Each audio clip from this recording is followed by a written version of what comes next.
Susan.leu here with Leu Real Estate and Property Management.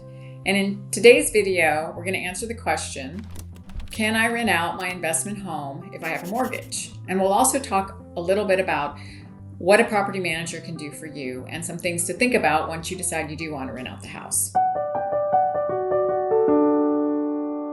So the answer to can I rent out my investment home is generally yes. However, you're going to want to check with your specific mortgage lender. There could be some restrictions that would limit when you could do it. So you're going to want to check that out. You'll want to look at your own mortgage agreement. One thing you do not want to do is say on your mortgage application that you're going to live in the house if you intend for it to be an investment property. That is considered mortgage fraud, and it's a big no-no. Do not do that. They do check. So you're not going to want to go there. Some other lenders might have additional terms. For example, an FHA or USDA type of loan may require you as an owner-occupant to live in the house for a year before you're allowed to rent it out.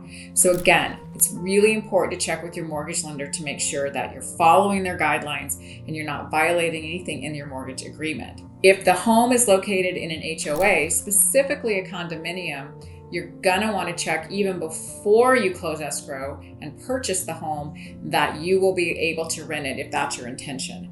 Some condominium complexes have limits on how many units can be rented versus owner occupied. So let's say it says only 50% of the units can be rented, and at the time you're looking to purchase, over 50% are already. You would not be able to rent that out without violating your HOA rules. And they also monitor this and check. So you're gonna wanna have your agent make sure they speak with the HOA, the property manager for the HOA, so you understand those rules. You're gonna wanna read their bylaws. You wanna make sure you know what you're doing there, because otherwise you could buy a property that you ultimately can't rent out. You also want to make sure there's no local or state landlord-tenant laws that you need to be made aware of. California has a big one. It's called AB 1482, and it really applies to multifamily properties, but that starts at a duplex. So if you have a duplex, you have a fourplex, you have an apartment complex, you have two properties on the same parcel, all of those can be subject to AB 1482. And AB 1482 can limit the amount you can raise the rent on an annual basis. There's a formula, CPI plus 5.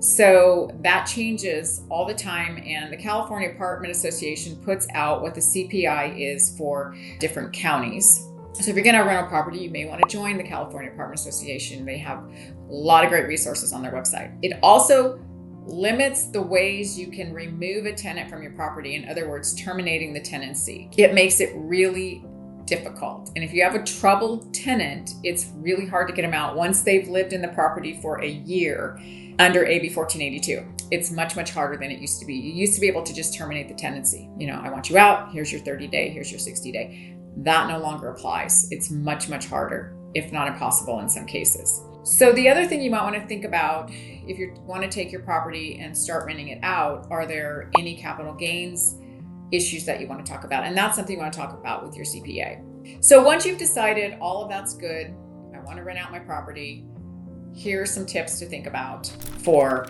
renting out your home. So determine a competitive rental rate. There's a number of ways you can do that. You can do it through some online sites like Zillow and Trulia. I caution you in Zillow of just jumping on that Zestimate because they're usually wrong and they're usually a little bit high.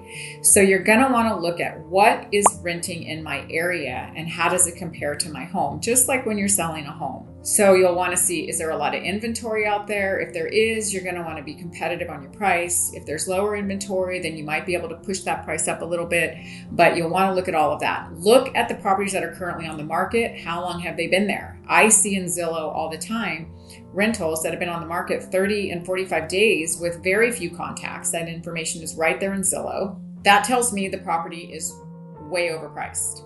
So just like selling a home, price matters. If you want to get your property rented and rented to a good solid tenant, people who are well qualified don't want to overpay. They're going to go find the house that's competitively priced. They're not going to overpay, nor are they going to pay a higher deposit because they don't need to, because they're well qualified. So you want to price it right. Again, a property manager can help you with this. You'll want to establish your process for rent collection. How is my tenant going to get me my rent? Are they going to drop it off somewhere? Do I have a postal box? Are they going to mail it to me? Is there some form of electronic payment you could have them pay?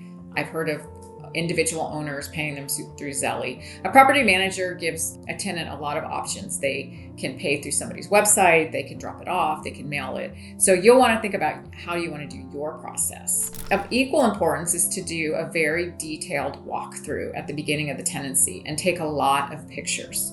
This can be invaluable to you at the end of the tenancy when you think the tenant's done damage and you don't have the documentation from when they moved in that they signed off and agreed to regarding the condition of the home. This can be costly to you. I can tell you that when tenants take landlords to court, the judges tend to side with the tenants. So it'd have to be very egregious and you'd have to have a lot of documentation. So just make sure that you do that at the beginning of the tenancy. It's super important. The other thing to do before you rent to somebody is have a good screening process.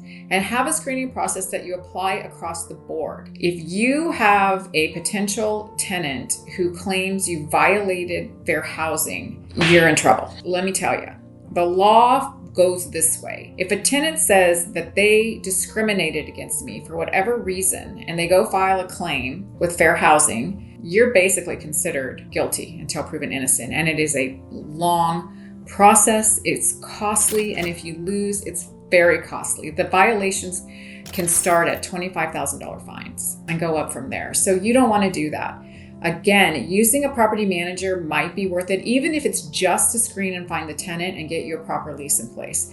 Most property managers like us, we will do just leasing only fees. If the person feels like they can manage the property on their own, but they want to make sure they get that upfront thing good and solid, then they use us just for leasing only, and then they take over from there. We have many owners that do that. Other owners don't want to deal with the day-to-day. They don't want to deal with, dealing with maintenance issues or things like that. So they want to use a property manager. So those are some things for you to think about. So if you have any questions about anything in this video or any other real estate or property management related questions, you can reach me through my Facebook page, which is Susan.leu Realtor, or our company website, which is leurealestate.com.